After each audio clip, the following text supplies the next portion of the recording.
বিসমিল্লাহির রহমানির রহিম। আসসালামু আলাইকুম। এগুলা আজকে দেখাবো আপনাদের সামনে, আপনাদের কাছে আজকে প্রেজেন্ট করতে এসেছি। খুবই সুন্দর একটা বাটিকের জান্টিং শাড়ি নিয়ে চলে আসছি। খুবই সুন্দর একটা বাটিকের শাড়ি। তো এটা ডিটেলসে আমি পুরো ভিডিওতে বলে দিব। আই হোপ আপনার ভিডিওটা এন্ড পর্যন্ত দেখবেন। আদার্স কিছু জানতে হলে আপনারা আমাদের পেজে নক করতে পারেন, সেখান থেকে বাকি ইনফরমেশন গুলো পেয়ে যাবেন। আর আমাদের শোরুমটা এসে ভিজিট করতে চাইলেও করতে পারেন। আমি একটু শোরুম অ্যাড্রেসটা বলে দিচ্ছি। শপ নং 1027 শকুন্তলা ফারজানাস ফার্স্ট ফ্লোর, সীমান্ত সম্ভার শপিং কমপ্লেক্স, ধানমন্ডি, ঢাকা। এছাড়া আমরা হোল বাংলাদেশে ক্যাশ অন ডেলিভারি নিয়ে থাকি। তো আপনারা যারা যারা হচ্ছে এই আশেপাশে আছেন, এই অ্যাড্রেসটা তারা চাইলে আমাদের ভিজিট করতে পারেন। যেহেতু এন্ডিং টাইম চলে আসছে, ঈদের কালেকশন অলরেডি আনঅ্যাভেলেবল হয়ে যাচ্ছে, সাইজ অ্যাভেলেবল হয়ে যাচ্ছে। আপনারা কিছু পারচেস করতে চাইলে বা অর্ডার করতে চাইলে সেটা যদি না দেওয়া যায়, সেটা আমাদেরও অনেক বেশি ডিসঅ্যাপয়েন্টিং। তো আর লেট না করতে চাইলে আপনারা পারচেস করে নিতে পারেন। তো তো আর মোটামুটি আমার ডিটেলস আর একটু শাড়ির ডিটেলসে চলে যাচ্ছি। শাড়িটা হচ্ছে খুবই সুন্দর একটা জান্টিং শাড়ির মধ্যে হবে, লাইক বাটিক শাড়ি যেটা বলে। তো এটা হচ্ছে খুবই সুন্দর একটা বাটিক শাড়ির মধ্যে হবে। এন্ড এইটার আঁচলটা থেকে যদি স্টার্ট করি আমি, আঁচলটার মধ্যে কিন্তু খুবই সুন্দর করে হচ্ছে বেনি টার্সেল করে দেওয়া আছে, একদম ফুললি কিন্তু বেনি টার্সেল গুলো যে করা আছে খুবই সুন্দর, কিন্তু বেনি টার্সেল গুলো করা আছে। এইটা কিন্তু টোটালি হচ্ছে ম্যাটেরিয়ালস এর উপর থেকে, একদম ম্যাটেরিয়ালস এর থেকে কিন্তু এটা মেক করা হয়েছে। সরি আমার গলাটার কারণে।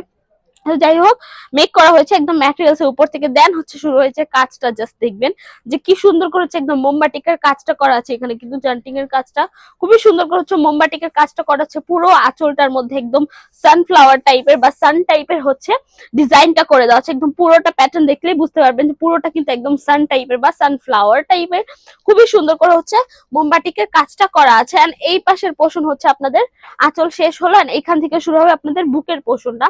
এটা কিন্তু আপনাদের বুকের পোর্শন থেকেই স্টার্ট হবে, একদম টোটালি হচ্ছে বুকের পোর্শনটা। এন্ড আমি যদি একটু কুচির পোর্শনটা দেখাই বা ভিতরে জমিনের পোর্শনটা দেখাই, এই হচ্ছে আপনাদের জমিনের পোর্শনটা বা কুচির পোর্শনটাও বলতে পারে। এই হচ্ছে কুচির পোর্শনটা, মানে এই পাশ হচ্ছে আপনাদের কুচির পোর্শনটা পড়বে। অ্যাজ ইউজুয়াল আপনারা চাইলে যে কোনো পাশ হচ্ছে আপনার বুকের উপরে বা নিচে দিতে পারবেন, আপনাদের উপর ডিপেন্ড করে সেইটা। তো এই পাশে হচ্ছে কুচির পোর্শনটা পড়ে যাবে। দেন আবার যদি আমি একটু আপনাদেরকে আঁচলটা দেখাই, লাইক টোটালি শাড়িটার ডিটেলসটা যদি আমি একটু ভালো করে দেখাই, বুঝতে পারবেন যে কত সুন্দর একটা জান্টিং শাড়ি আপনারা খুবই সুন্দর এন্ড রিজনেবল প্রাইসের মধ্যে পেয়ে যাচ্ছেন বাটিকের মধ্যে। এই হচ্ছে পুরোটা হচ্ছে একদম জান্টিং শাড়ি বাটিকের মধ্যে, কালার কম্বিনেশনের মধ্যে, মানে কালার শেডের মধ্যে খুবই সুন্দর একটা শাড়ি। একদম রেড এর মধ্যে হোয়াইট এর মোমবাটিকের কাজ করে দেওয়া আছে। একদম পিওর সিল্কের মধ্যে হচ্ছে শাড়িটা আপনারা পেয়ে যাবেন। শাড়িটা হচ্ছে আপনারা 13.5 হাত প্লাস পেয়ে যাবেন। ব্লাউজ পিসটা হচ্ছে রানিং ব্লাউজ পিস। তো আপনারা চাইলে হচ্ছে ব্লাউজ পিসটা কেটে আর নিজেদের মতো করে মেক করে নিতে পারবেন নিজেদের বডি মেজারমেন্ট অনুযায়ী। এই তো মোটামুটি আমার ডিটেলস। এটার ওয়াশের ব্যাপারটা যদি আমি একটু বলি, এটা হচ্ছে আপনারা হার্ড কোনো ডিটারজেন্ট দিয়ে একদম ওয়াশ করতে পারবেন, এটা আপনার গরম পানি দিয়ে ওয়াশ করতে পারবেন না। সেক্ষেত্রে ড্রাই ওয়াশ বা শ্যাম্পু ওয়াশ করতে পারেন। বাটিক যেহেতু হালকা একটু কষ ছাড়তে পারে, বাট আমাদের কালার ফেড হয়ে যাবে না, কালার চলে যাবে না, কালার নিয়ে আপনাদের ইনসিকিউর থাকতে হবে না।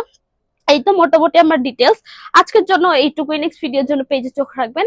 আমি শোরুম অ্যাড্রেসটা আবার একটু বলে দিচ্ছি, যারা যারা চলে আসতে যাচ্ছেন শোরুমটা ভিজিট করার জন্য, অবভিয়াসলি চলে আসবেন, প্লিজ চলে আসবেন, মোস্ট ওয়েলকাম। তো শোরুম অ্যাড্রেসটা হচ্ছে শপ নং 1027 শকুন্তলা ফারজানাস ফার্স্ট ফ্লোর, সীমান্ত সম্ভার শপিং কমপ্লেক্স, ধানমন্ডি, ঢাকা। আমরা হোল বাংলাদেশে ক্যাশ অন ডেলিভারি নিয়ে থাকি। তো আজকের জন্য এইটুকু। নেক্সট ভিডিওর জন্য পেজে চোখ রাখবেন। যারা যারা ভিডিওটা দেখেছেন, থ্যাংক ইউ সো মাচ। আল্লাহ হাফেজ সবাইকে।